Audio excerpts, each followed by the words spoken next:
Good morning बेटा। आज नई यूनिट स्टार्ट करते हैं, ठीक है। कंप्लीट हो गई circular motion, laws of motion, unit number 4, that is work power energy.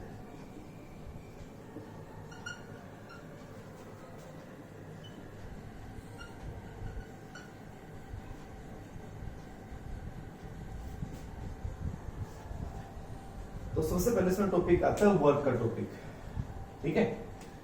वही 9th क्लास और टॉपिक ही है, बस उससे थोड़ा सा यहाँ पे ज्यादा डिटेल से है। तो सबसे पहला वर्क किसे कहते हैं कि भाई काम हुआ है, कैसे मानते हैं कि हाँ यहाँ पे वर्क हुआ है। वर्क भी दो होते हैं, एक होता है work done by the constant force, एक होता है work done by the variable force, ठीक है। जिसमें फोर्स स्पेस टू स्पेस या जगह से जगह आगे लगातार चेंज होता चला जाए, वो वेरिएबल हो गया। और एक कांस्टेंट फोर्स लगे जब तक वो थ्रू आउट जहां से जहां तक कोई बॉडी को लेके जाना है वो फोर्स कांस्टेंट हो, तो दैट जो वर्क होगा वो कहलाएगा work done by the constant force. तो चाहे कोई भी हो, चाहे कांस्टेंट फोर्स हो चाहे वो वेरिएबल फोर्स हो, वर्क का मतलब क्या हुआ? वर्क का मतलब हुआ कि अगर कोई भी किसी भी बॉडी के ऊपर अगर फोर्स लग रहा है, आइदर कैसा भी हो, उसके कारण अगर बॉडी क्या हो जाती है? डिस्प्लेस, ये ना, if the body is displace,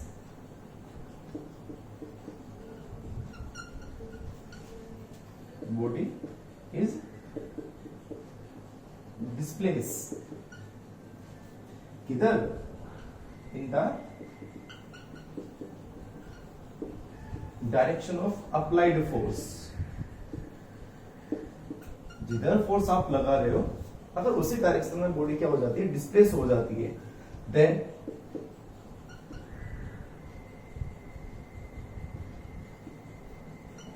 work is said to be done, said to be done by that force। तो हम ये कह सकते हैं कि उस फोर्स ने क्या किया है? वर्क किया है ना। कि अगर कोई भी एक बॉडी से कोई भी हो एनीथिंग, अगर उसके ऊपर कोई फोर्स लग रहा है, अगर उसी फोर्स की डायरेक्शन में, साफ साफ देखो, उसी फोर्स की डायरेक्शन में जिधर वो अप्लाइड फोर्स था, अगर उसी डायरेक्शन में बॉडी क्या हो जाती है? डिस्प्लेस हो जाती है, तो कहते हैं भाई वर्क हुआ है, और वो वर्क उसी फोर्स के कारण हुआ है, अदर फोर्स के कारण ही हुआ, ठीक है। तो ये होता है वर्क। अब हम करेंगे वर्क, भाई हमने बताया दो, कि work done by the constant force and the work done by the variable force. तो first work done by the constant force क्या होता है बेटा?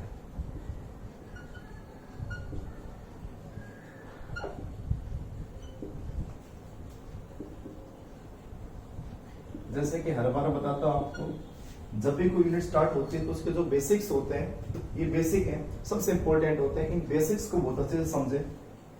Work done by the constant force, तो सबसे पहले तो आप कांस्टेंट फोर्स का मीनिंग का मतलब क्या होता है?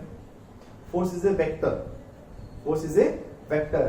तो वो फोर्स कैसा होना चाहिए? कांस्टेंट होना चाहिए। कांस्टेंट होने का मतलब क्या होगा कि ना तो उसकी डायरेक्शन चेंज हो, ना उसका मैग्नीट्यूड चेंज हो, ये ना। फोर्स अगर लग रहा हो किसी बॉडी के ऊपर, वो फोर्स की डायरेक्शन भी और उसका मैग्नीट्यूड बिल्कुल भी चेंज नहीं होना चाहिए, वो फोर्स क्या कहलाता है? कांस्टेंट फोर्स कहलाता है। मैं बोल जाता हूं, a force is said to be constant, a force is said to be constant if its magnitude and direction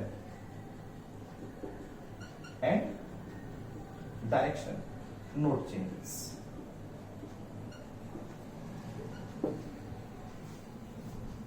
ठीक है, तो उसकी डायरेक्शन भी चेंज नहीं हो, उसका मैग्नीट्यूड भी चेंज नहीं हो, तो उस फोर्स को आप क्या कह सकते हो? कांस्टेंट फोर्स कह सकते हो। तो अगर यही कांस्टेंट फोर्स अगर किसी बॉडी पे लग रहा हो, तो सेम बात हो जाए कि body displace is in the direction of applied constant force. बस इतना सा चेंज हो जाएगा, इतना सा कि जहां लिखा हुआ था अप्लाइड फोर्स, उसके जगह क्या आ जाएगा? Applied constant force. तो वो क्या हो जाएगा? वो हो जाएगा work done by the constant force. तो लिख सकते हो आप इसमें, सेम यही बात इसमें लिख देना। कि the body is displace in the direction of applied constant force. बस इतने से बात लिख देना,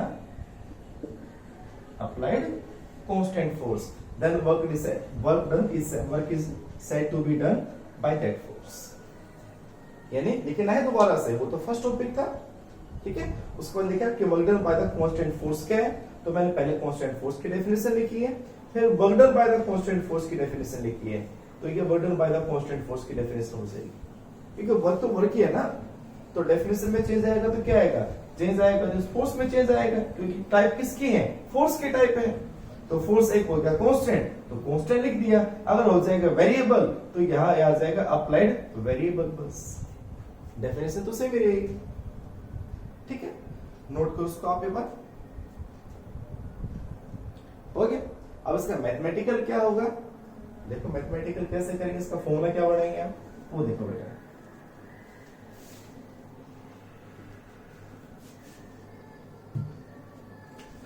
मान लो ये है ग्राउंड,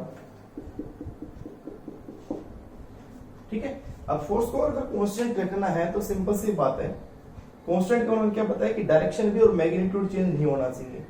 तो पार्टिकल का मोशन ऑलवेज डायरेक्शन चेंज नहीं, इसमें हमेशा कैसा होना चाहिए, स्ट्रेट लाइन में।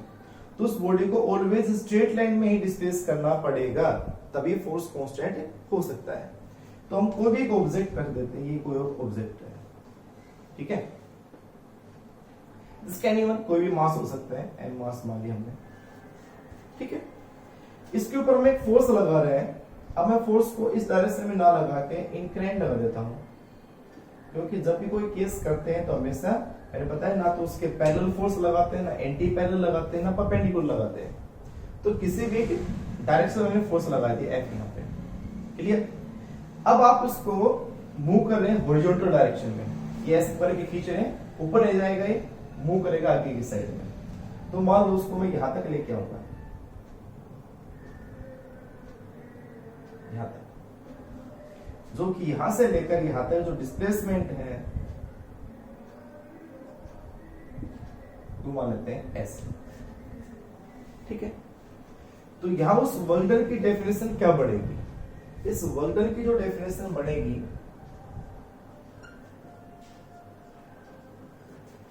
Work done by constant force, that work is equal to, एक सेकेंड,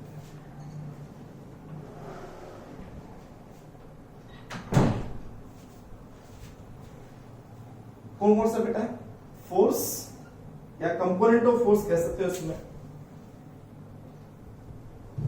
क्योंकि मैंने क्या बताया कि वर्क होगा उसी डायरेक्शन में। अब डिस्प्लेसमेंट अगर इधर है तो फोर्स ये इधर नहीं ले सकते हम, फोर्स भी कौन सा लेंगे, डिस्प्लेसमेंट की डायरेक्शन में। तो component of the force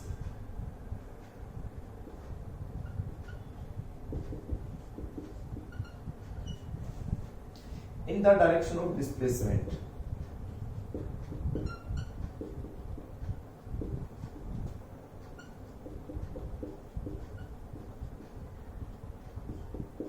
into displacement,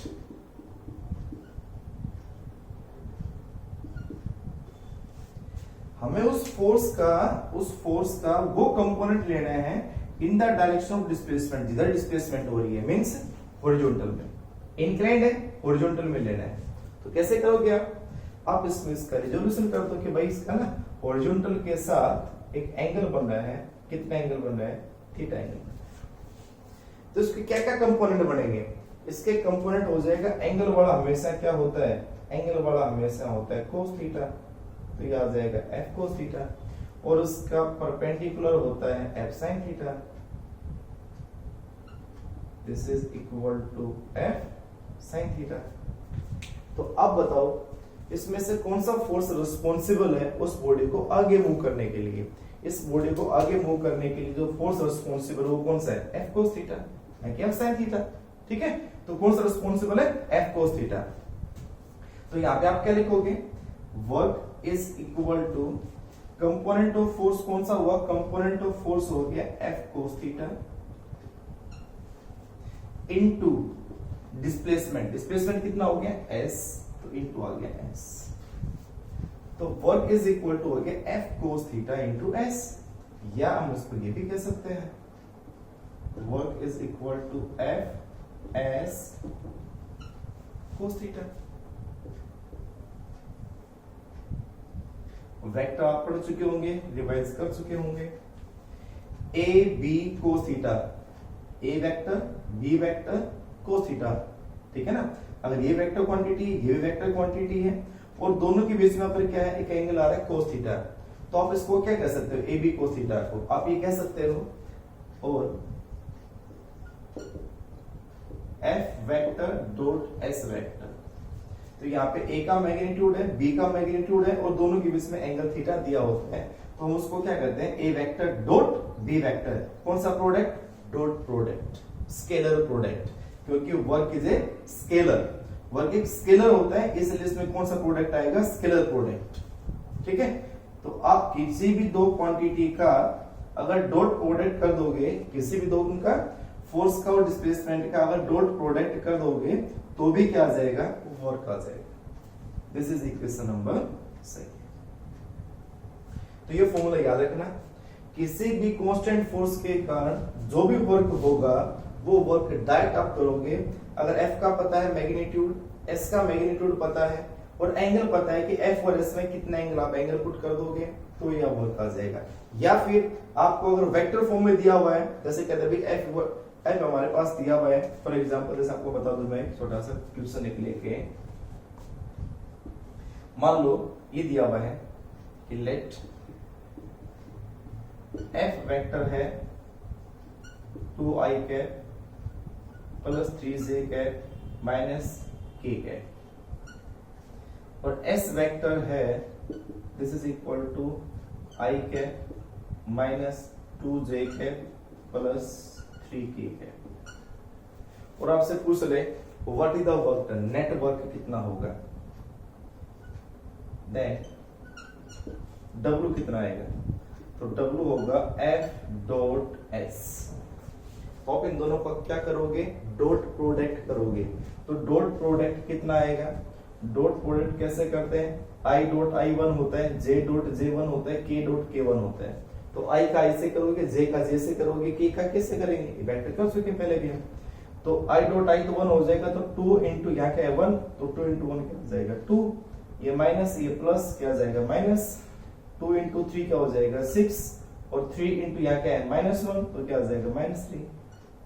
कितना बढ़ेगा हमारे पास, ये तो नेगेटिव हो गया, कोई बात नहीं, नेगेटिव वर्क भी होता है, इसके टाइप भी आएंगे आपको बताऊंगा मैं, ठीक है। ऐसे 6 और 9 -2 कितना आएगा -7 जूल, ठीक है। तो नेगेटिव भी आ सकता है वर्क, ये आपको 3 टाइप तो वर्क की उसमें बताऊंगा आपको।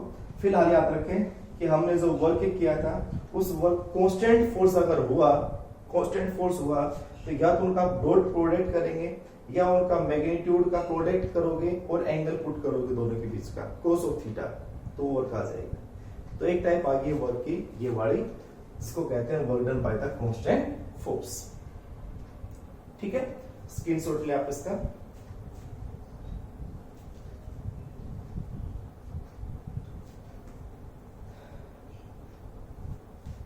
कर लिया, चलो नेक्स्ट। उसके बाद आता है work done by the variable force, कि अगर फोर्स डिस्टेंस के साथ लगातार चेंज होता चला जाए तो फिर हम उसके कारण वर्क कैसे निकालेंगे, कभी 2 न्यूटन फोर्स लगा, कभी 3 लगा, कभी 4 लगा, चेंज होता चला गया, ठीक है, डिस्टेंस के साथ साथ, तो उसको वर्क कैसे निकालेंगे। तो देखिए work done by the variable force,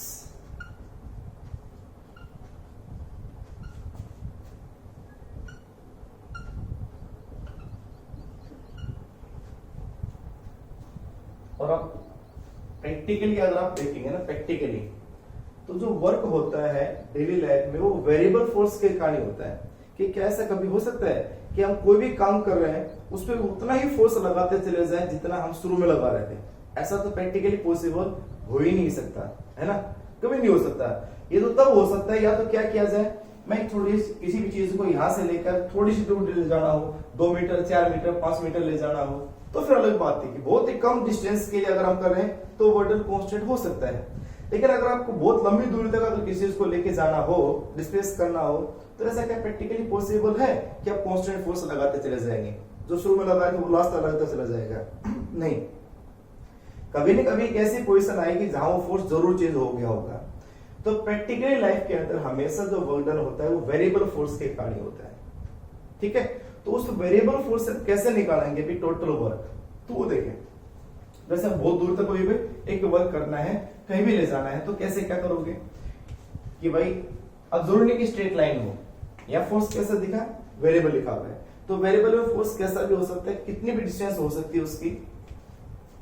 तो मान लो हम किसी भी पार्टिकल को हम कहते हैं कि ए से बी तक, डायग्राम से बनाता हूं मैं इसको, जैसे कि मान लो यहाँ पे स्ट्रेट, यहां से ऐसे कर्व होता हुआ फिर स्ट्रेट हो गया फिर कर्व हो गया, कैसे भी हो सकता है, मे बी इधर भी हो सकता है। तो मैं ये कहूं कि यहाँ पे फोर्स इधर लगा रहा है, ये फोर्स है, उसका डिस्प्लेसमेंट ये है, ये डिस्प्लेसमेंट है, उन दोनों में एक एंगल है, कितना एंगल है, थीटा एंगल है, और वो कहां से कहां जा रहा है, वो जा रहा है इस पॉइंट से ए से बी तक, यहां तक। तो पहले मैं फोर्स एक कार्टेशियन फॉर्म में करवा रहा हूं, कार्टेशियन फॉर्म में।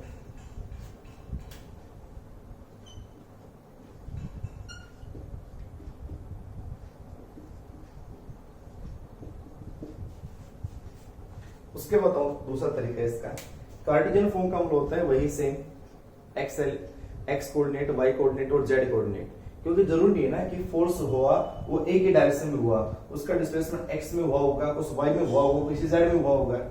ठीक है, तो उसमें कैसे आप निकालेंगे, इसका भी न्यूमेरिकल लूंगा जब समझ में आ जाएगा आपका। आपको देखो, तो एफ ये हो गया, डिस्प्लेसमेंट ये हो गया, ए से लेकर बी आपको उसको लेके जाना है।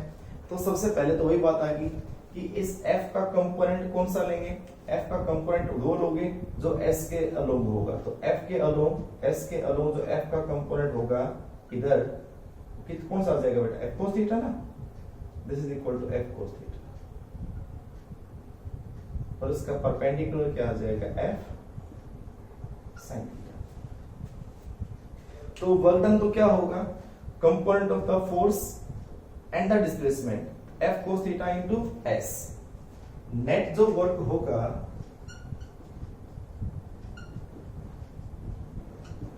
वो तो यही होगा, this is equal to F cos theta और इंटू S। ये आप सीधा भी कह सकते हो, और that work is equal to F vector dot S vector. ठीक है, अब इसको कार्टेशियन फॉर्म का मतलब ये है, F वेक्टर और S वेक्टर का कंपोनेंट क्या क्या है। F वेक्टर कहां है, F वेक्टर किसी भी स्ट्रेट लाइन में नहीं है ना, वो x एक्सिस में है। यहाँ पे 3 कोऑर्डिनेट होते हैं ना बेटा, ये x एक्सिस, ये y एक्सिस और ये z एक्सिस। अगर मान लो कोई भी पार्टिकल x y प्लेन में होता तो 2 कोऑर्डिनेट बनते हैं, x एक्सिस बनती और y एक्सिस बनती। अगर वो क्या है, कुछ एक इंक्लाइंड में ऐसे है, ना वो कंप्लीट बाहर है, ना वो कंप्लीट x में है, ना कंप्लीट y में है, वो तीनों के किसी भी प्लेन पे इंक्लाइन और टेढ़ा हो, तो x भी है उसमें, y भी है उसमें और z भी है उसमें। यानी अगर इसमें तीनों के तीनों कोऑर्डिनेट चेंज हो रहे हो, मैं किसी भी फोर्स को पर्टिकुलर x में नहीं लगा रहा, पर्टिकुलर y में नहीं लगा रहा, पर्टिकुलर z में नहीं लगा रहा, मैं उसमें एक ऐसी जगह लगा रहा हूं, एक इस तरह से लगा रहा हूं जिसमें तीनों के तीनों कंपोनेंट उसके चेंज हो रहे हैं। ठीक है, तो यहाँ पे तीनों कंपोनेंट फोर्स के आप लेके चल सकते हैं। Maybe only X Y भी हो सकता था, बस ओनली ये भी हो सकता था, तो एक्स कंपोनेंट और वाई कंपोनेंट ही होते हैं। तो यहाँ पे क्या होगा बेटा, एफ वेक्टर ये 3 कंपोनेंट बना लो कि भाई फोर्स है ना वो एक्स में भी है, वाई में भी है और जेड में भी है। तो आप इसको ये कह सकते हो एफ एक्स आई कैप प्लस एफ वाई जे कैप प्लस एफ जेड के कैप। ठीक है, ध्यान से समझना इसको। और एस वेक्टर के भी कंपोनेंट बना लो, डिस्प्लेसमेंट भी, अगर फोर्स एक्स में लग रहा है तो डिस्प्लेसमेंट एक्स को लिया जाएगा, फोर्स अगर y में लग रहा है तो डिस्प्लेसमेंट भी y का होगा। तो मैं s वेक्टर के भी 3 कंपोनेंट बना लेता हूं। एक इसका डिस्प्लेसमेंट हो गया dx x के अलोंग, dy y के अलोंग, dz z के along. Displacement along x axis, displacement along y axis, displacement along z axis. ये तो i कैप, j कैप और k कैप पता है आपको क्या होते हैं, डिस्प्लेसमेंट है। और डिस्प्लेसमेंट भी कौन से हैं, d से समझे होंगे ना, d मींस स्मॉल डिस्प्लेसमेंट। तो देखो बेटा, किसी भी वेरिएबल फोर्स आप निकालते हैं तो सबसे पहले आपको क्या करना होगा, ज्यादा थोड़ी नहीं लिखूंगा, ये बात समझ लेना। सबसे पहले आपको क्या करना होगा कि एक छोटे से एक डिस्प्लेसमेंट, स्मॉल डिस्प्लेसमेंट का एक, मान लो कहीं भी जाना है मुझे, यहां से कहीं भी जाना है, तो उसमें एक छोटा सा एक ऐसा पार्ट ले लेना जिसमें फोर्स कांस्टेंट लग रहा हो, छोटा सा पार्ट ले लेना है। तो पहले उस पार्ट का, जैसे मैं कह दूं मुझे यहां से यहां तक का करना है, पहले ये पॉइंट हो गया P और ये पॉइंट हो गया Q। तो सबसे पहले मुझे इस पॉइंट P से Q तक जाने का वर्क करना पड़ेगा, P से Q तक का बस ओनली, कि छोटा सा पार्ट बना लिया। और मान लो P से Q तक की डिस्प्लेसमेंट है वो ds है, कितनी है, ds। तो P से Q तक का डिस्प्लेसमेंट, स्मॉल डिस्प्लेसमेंट है ds, और इस पे फोर्स लगा कोई भी Fx या Fy Fz कोई भी लग रहा होगा। तो उसको इतना सा वर्क करने में ना, इतना सा यहां से लेकर यहां तक ले जाने में कितना वर्क करना पड़ा, उसको क्या करते जाएंगे, पहले इतने का निकाला, फिर इतने का निकालेंगे, फिर इतने का निकालेंगे, फिर इतना, ऐसे करता करता करता करते हम A से लेकर कहां तक चले जाएंगे, B तक। तो उसके बाद क्या करेंगे, फिर सभी को जोड़ देंगे, ऐड कर देंगे। तो भाई हर एक स्मॉल स्मॉल पार्ट का हम डिस्प्लेसमेंट और फोर्स का प्रोडक्ट करते चले गए, नेट वर्क आता गया, नेट वर्क आता गया, और फिर A से लेकर B तक टोटल निकालने के लिए क्या कर दिया, हम उसको सभी को जोड़ दिया, मींस अलजेब्रिक सम कर दिया। अब ऐसे करते चले जाएंगे तो कई साल लग जाएंगे, हिसाब लगाते चले जाएंगे। तो उसके लिए एक शॉर्टकट होता है, क्या करें कि पहले के स्मॉल डिस्प्लेसमेंट का इतने से का वर्क निकाल दो, और फिर पूरे के लिए उसको क्या कर दो, इकट्ठा कर दो। इकट्ठा करने को क्या बोलते हैं, इंटीग्रेशन कर दो। फिर उसको इंटीग्रेट कर दो A से लेकर B तक, वो कंप्लीट वर्क हो जाता है उसका। ठीक है, तो सबसे पहले आप इसको, ये वर्क जो बनेगा इसका डिस्प्लेसमेंट, इन दोनों को डॉट प्रोडक्ट करें पहले, तो उसके बाद करते हैं आगे क्या बनेगा। तो F डॉट S क्या होगा, F डॉट S अभी बताया था, I डॉट I1 हो जाएगा, तो ये बन जाएगा Fx dx, Fx dx plus Fy dy plus Fz dz। ठीक है, ये तो हो गया F डॉट S। अब सबसे पहले क्या बताया मैंने, पहले small amount of work done निकालोगे आप। इसको इक्वेशन मान लेता हूं नंबर 2। बताओ बेटा, ये S नहीं है ये, अच्छा ठीक है, F डॉट S लिखा मैंने। तो सबसे पहले क्या निकालोगे, small amount of work done, इसको आप ds लिखे बेटा, मैं फिर वही कहते मैं S नहीं, इसको ds लिखे। ठीक है, तो ये तो टोटल था बेटा, ये तो टोटल था। लेकिन सबसे पहले आप क्या करोगे, सबसे पहले आप स्मॉल डिस्प्लेसमेंट ds निकालेंगे। तो ये F डॉट ds है, this is F dot ds। तो small amount of work done, small amount of work done to displace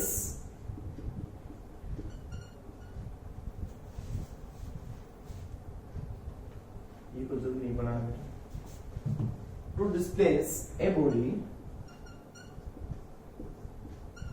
from, मैं कहता हूं P to Q, from P to Q, कि किसी भी बॉडी को डिस्प्लेस करना हो फ्रॉम P टू Q, तो small amount of work done कितना हुआ, then small amount of work done होगा F डॉट ds। और अगर आप उसको इतने का निकाल दिया, फिर अगले का निकालेंगे, फिर अगले का निकालेंगे, हमें क्या करना है, टोटल वर्क डन करना है। एंड टोटल वर्क डन जो हो जाएगा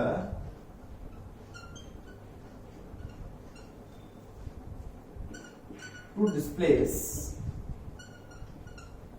ए बॉडी फ्रॉम कहां से कहां ए टू बी तक। तो ए से बी के लिए आप उसको क्या करोगे, इंटीग्रेट करोगे, इंटीग्रेट डीडब्ल्यू इंटीग्रेशन और integration of F dot DS, F dot DS कहां से कहां, ए से बी तक। कि ए की क्या पोजीशन है, ए की क्या पोजीशन है, बी की क्या पोजीशन है, उस पोजीशन से लेकर उस पोजीशन तक आप उसको इंटीग्रेट कर दोगे एफ डॉट डीएस को।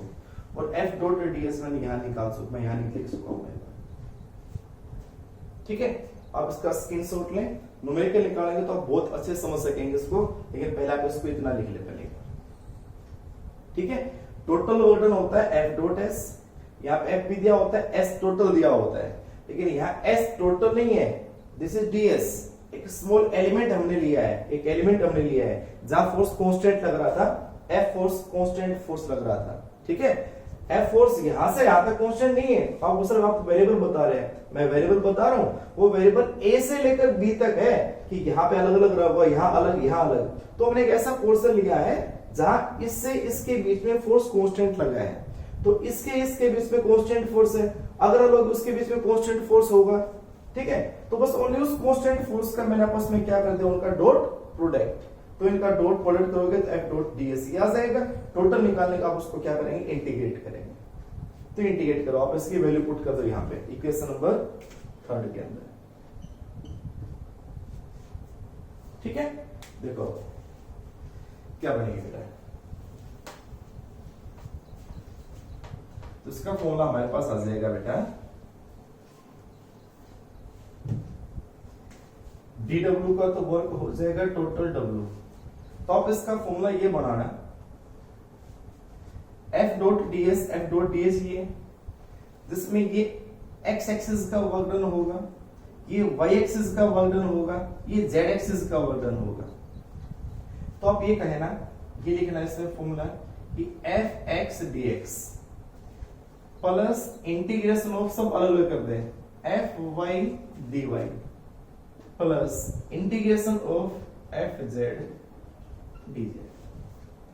तो x में अगर वर्क करना है तो लिमिट हो जाएगी x की, x1 से x2। अगर y में वर्क करना है तो लिमिट हो जाएगी y की, y1 से y2।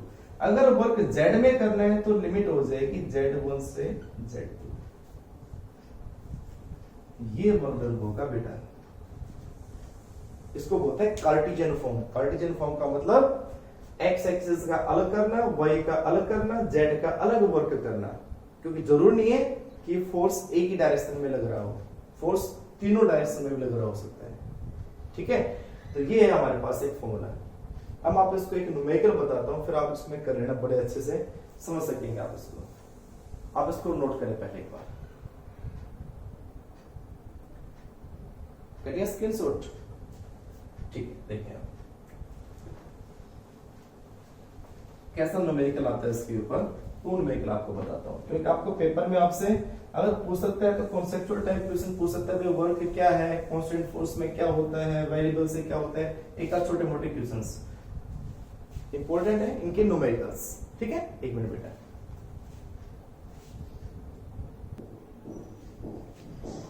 देखो बेटा अभी जो आपको मैंने करवाया था कॉन्सेप्ट, उसी के ऊपर न्यूमेरिकल है। एक वेरिएबल फोर्स है एफ 3x² + 2y + z। अगर नहीं भी लिखता वेरिएबल तो वेरिएबल ही है ना, वो x डिस्टेंस के साथ भी चेंज हो रहा है, y के साथ भी चेंज हो रहा है, z के साथ भी चेंज हो रहा है। Acting on a body to displace from 1 to 1 to 2 4 3। इसका मतलब क्या, ये पहला होता है x कोऑर्डिनेट, दूसरा होता है y का कोऑर्डिनेट, तीसरा होता है z कोऑर्डिनेट। ठीक है, तो x coordinate, y coordinate, z coordinate, तो ये हो जाएगा x1 x2 y1 y2 z1 z2।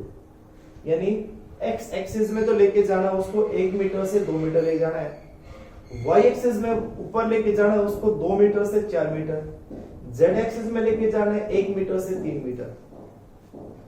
Force इस तरह से लग रहा है, तो अब उसमें नेट वर्क डन कैसे निकालें, calculate the net work done by the force.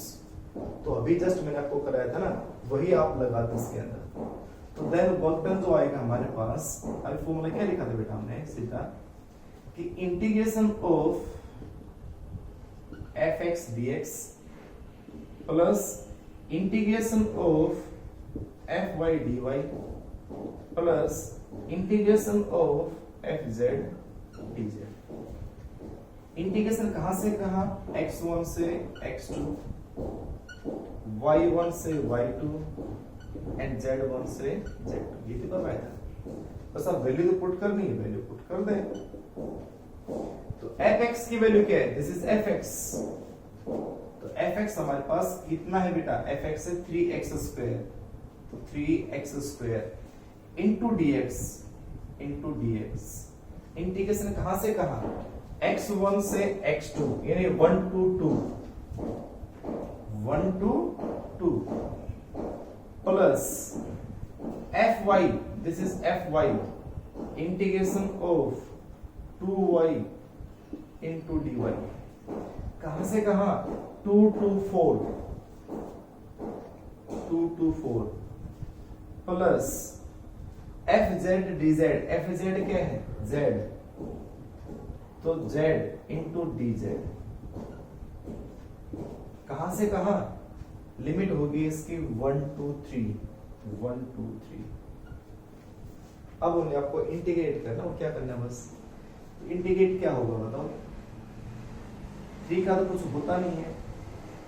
Integration होता है x की जो भी लिमिट, देखो dx है, x की पावर में एक ऐड करो, पावर कितनी है 2, एक ऐड करो कितना हो जाएगा 3, उसी से डिवाइड कर दो, तो x की power 3 and divide by 3। Limit कहां से कहां है, लिमिट है 1 to 2, लिमिट है 1 to 2 प्लस प्लस 2। y का इंटीग्रेशन क्या होगा, y की पावर कितनी है 1, तो 1 में एक ऐड करोगे तो क्या बन जाएगा 2, और उसी से डिवाइड कर दोगे। लिमिट है 2 to 4, 2 to 4 प्लस z की पावर कितनी है 1, एक ऐड करोगे तो पावर हो जाएगी z की पावर 2, और उसी से कर दोगे डिवाइड 2। लिमिट कहां से कहां 1 to 3। अब लिमिट पुट करने में कुछ भी नहीं, तो ये तो कैंसिल हो ही गए। अब लिमिट पुट करें, ये कर देता हूं मैं। तो सबसे पहले x की जगह अपर लिमिट कितनी है 2 और 2 की पावर 3, फिर माइनस x की जगह लोअर लिमिट क्या है 1 की पावर कितनी 3, प्लस ये हो गया, प्लस y की जगह अपर लिमिट क्या है 4 और 4 की पावर 2, फिर लगाते हैं माइनस y की जगह लोअर लिमिट क्या है 2 और 2 की पावर कितनी है 2, ये भी कंप्लीट, प्लस यहां से 1/2 को अलग कर दें, 1/2 को, z की जगह अपर लिमिट क्या है 3 का कर दो स्क्वायर, मींस पावर 2 है ना, फिर माइनस z की जगह 1 और 1 की पावर 2।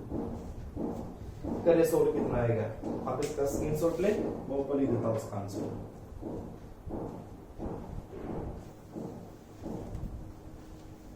देखो कितना है,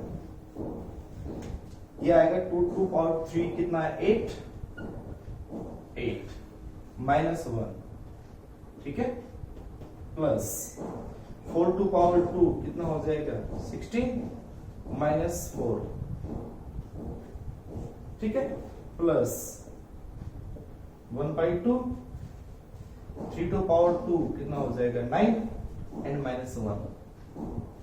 करे सोल्व कितना है बेटा, दिस इज 7 प्लस 12 प्लस कितना है 8/2 कितना है 4,